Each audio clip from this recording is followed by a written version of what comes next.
Uy, isang halimaw na naman dumating from OnePlus. And eto, OnePlus Ace 60. Ang dami sa inyo nag-request ito sa akin. And finally, nakakuha na rin tayo nito phone na ito. This is probably one of the first na Snapdragon 8 Gen 5 na i-review ko dito sa aking channel. And I'm quite excited though to explore kung ano nga meron dito sa bagong chip na ito. It used to be si Xiaomi lagi nauna sa mga bagong chip. Pero si 8 Gen 5 parang hindi nauna si Xiaomi. And dito ko siya first nakita sa A60. So compare sa A6, kamusta naman performance nito? Alamin natin, pag-usapan natin after this quick intro.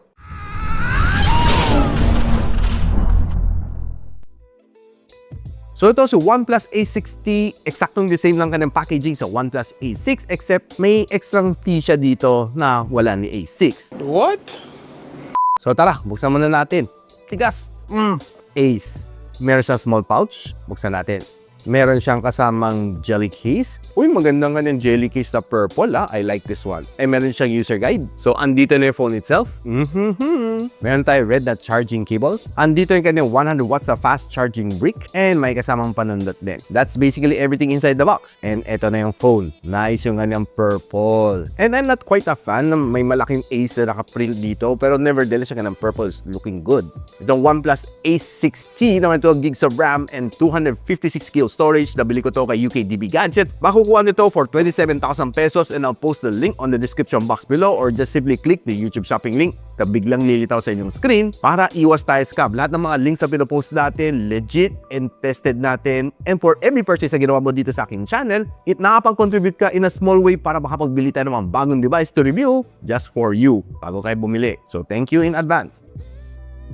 Now yung kanyang design is not far from yung OnePlus A6. Yung kay OnePlus A6 Core Black at LED flash dito. Pero this one looks pretty nice para sa akin. Aluminum side frames, glass ang ng likod, and crystal shield glass ang ng protection dito sa harap. Manipis naman kanyang bezel which I like, and maganda ang feel sa aking kamay. I'll give it a 8 out of 10. Now kung gusto mo makita full spec sheet, pakita ko sa inyo.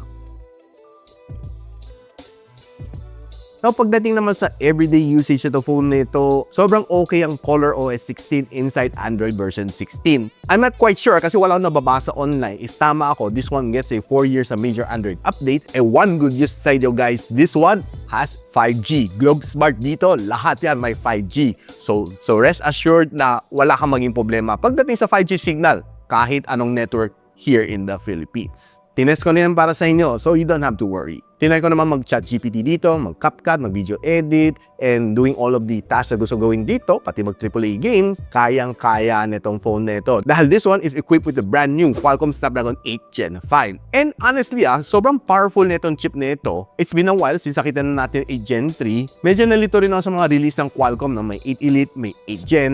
So, I probably would do that explanation on a separate video. Mag-research muna ako kung ano nga ba talaga ang patungo nitong dalawang chip na ito. Bakit merong 8 Elite, merong 8 Gen. But for now, nakuha ko sa Antutu benchmark, 2.82 million points, which is slightly a little bit lower compared sa Qualcomm Snapdragon 8 Elite. And kung gusto mo makita ibang benchmark score, ito, pakita ko muna sa inyo. Now, one thing na gusto ko dito sa kanya is nandiyan pa rin ang kanyang ringer toggle button dito sa gilid, which is nawala sa OnePlus Turbo 6. Honestly, very useful siya. Madalas kong gamit, no? Whenever I'm in a meeting, sa silent natin. Whenever I'm out of the meeting, i-ring natin, no? So, it's very easy to navigate. Hindi ka nang papasok pa sa notification, hanap ka pa. Nandito lang yung button. Very easy to access.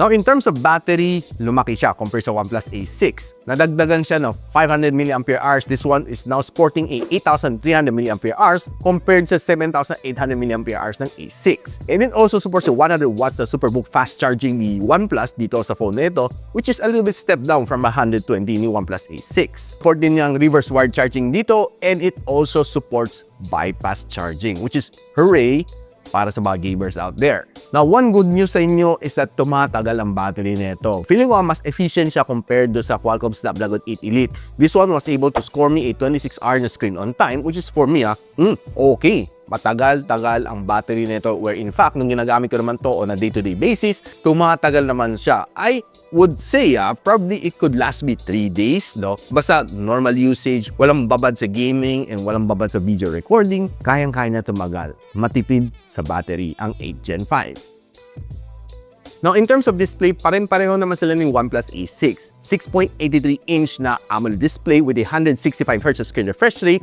It has a maximum brightness of 3,600 nits and meron pa siyang PWM dimming, guys. Crystal shield glass protected and ang daming apps dito na kahit tumakbo ng 120Hz. And in fact, nung ginagamit ko naman phone nito, smooth naman on probably most of the apps na ginagamit ko, and especially pa nagsaswipe ka across social media sa mga shorts and sa mga reels, okay, smooth.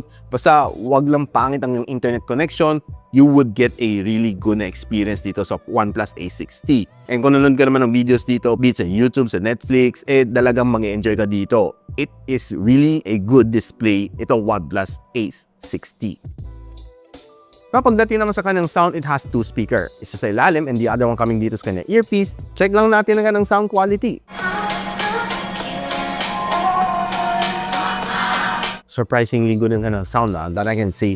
Malakas siya, and pag nagpe-play ako ng mga sounds sa Spotify, mga may bass, mafe-feel mo kunting gyug-gyug dito sa kanya. So meaning, immersive ang sound dito sa Oneplus Ace 6T. So, prove. Now guys, naglaro ako ng 3 games dito on this phone, Where Winds Meet, Call of Duty Mobile, and Genshin Impact. Nilaro ko na medyo matagal-tagal para ma-feel ko yung 3 game na ito. And starting off with Call of Duty Mobile, itong game na ito was really nice. I was able to achieve a 165 FPS. Yes, you heard it right, 165. And talagang natuwa ako sa kanya, no? It was really consistent. Naglalaro lang siya sa 162 to 170. Doon siya naglalaro, no? Pag tinitingnan ko kanyang FPS counter, it was probably one of the smoothest na experience ko pagdating sa Call of Duty Mobile. And maganda ka na touch response. Wala ka talaga ma-feel na lag or frame blocks. Dahil maning-manila naman CODM sa 8 Gen 5. The sound was really good and the graphics was good.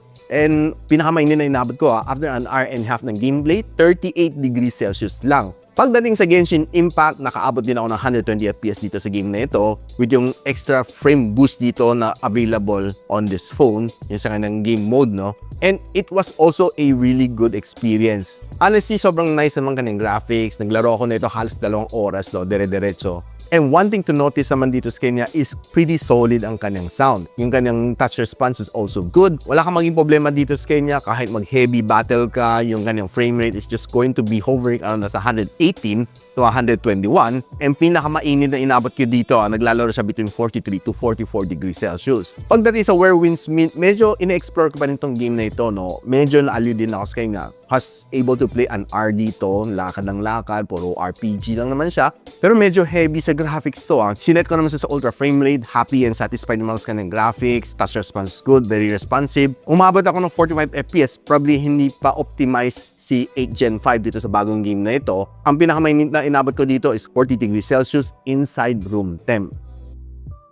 Now, pag-usapan natin ang kanyang camera performance. It has a 50MP na main camera sensor na may OIS. Meron din siya 8MP na ultra-wide lens. This one can let you shoot up to 4K and 120. Yung nga lang medyo sacrifice ko ang kanyang front-facing camera, 16MP, 1080p, and 30fps lang. When it comes to outdoor shot, honestly, medyo na-amaze ako sa kanya. Kasi pinagtabi ko siya sa Oneplus Turbo 6. This one was able to capture a more vivid na photo on outdoor. So Oneplus Turbo 6, medyo mas pale siya ang attack niya. Pero this one, honestly, medyo saturated siya konti on outdoors, pero maganda nga na saturation. And you'll get a lot of details kahit sa mga alambre like this one. Kahit mga purples na maganda, honestly, na natuwa ko pati yung kanyang pink on outdoors, was really nice.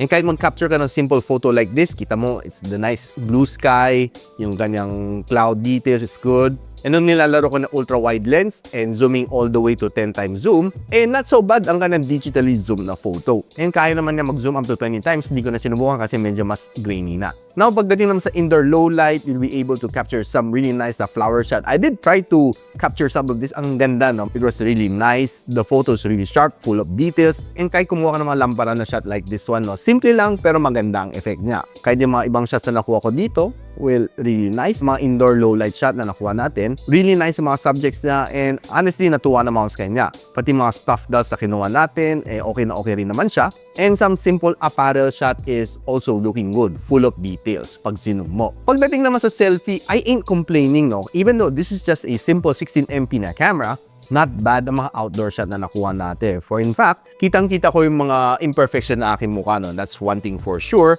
And hindi siya OA. There are times na medyo mas maputi konti siguro ako, probably due to the overexposure ng sunlight. Pero pagdating sa indoor, okay naman siya. But medyo sacrifice lang talaga pagdating sa indoor kasi makita mo, it's a little bit grainier and it's a little bit more softer compared sa when you're capturing outside photos. Pero kung maganda naman yung lighting on indoor, you'll still be able to get some really good snaps. Tingnan naman natin ang video from the front-facing camera ng Oneplus 6T, 1080p and 30 fps. Okay lang. Nothing really special pa. Pero one thing to be sure, stable. And here's another one from the rear camera. 6T. So, kaya na mag-record up to 4K and 120 fps. Pero right now, naka 60 fps tayo. And I would say na pretty solid, pretty stable ang kanyang video. And it's perfect for vlogging purpose. Now, honestly guys, ito si Oneplus Ace 6T, sobrang natuwa sa kanya. Overall, kanyang performance is really good, camera is good. Yung kanyang gaming experience, no, probably natuwa ako sa kanya sa CODM, umabot ako ng 165 FPS, and the rest is history. Nakapaglaro din ako ng Wuthering Waves na nakalimutan ko yung record, naka-achieve din ako ng 60 FPS naman sa kanya. Overall, si OnePlus Ace 6T is a solid phone, pero you can always consider si OnePlus Ace 6 if you want a better processor sa Qualcomm Snapdragon 8 Elite. Pero nevertheless, this is also a good phone to invest this 2026. So guys, kung meron kayo alam ng mga friends na nanghanap na itong phone na ito, don't forget to suggest this video to them. And of course, ina-encourage ko to like, subscribe dito sa aking channel so you don't miss out yung mga videos just like this one, si OnePlus Ace 6T. Mga rare review. And kung gusto nyo malaman kung saan ko nabili ito, I got it from UKDB Gadgets, or you can just click the link on the description or yung YouTube shopping link. So paano yan? Hanggang dito muna ako. I'll see you on my next video. Peace out. And so, ako para si Richmond and you're watching Gadget Sidekick. What's up? Like and subscribe to my channel. Don't forget to hit that notification bell. For one of my latest uploads, click the dito. And for one of my popular uploads, click here.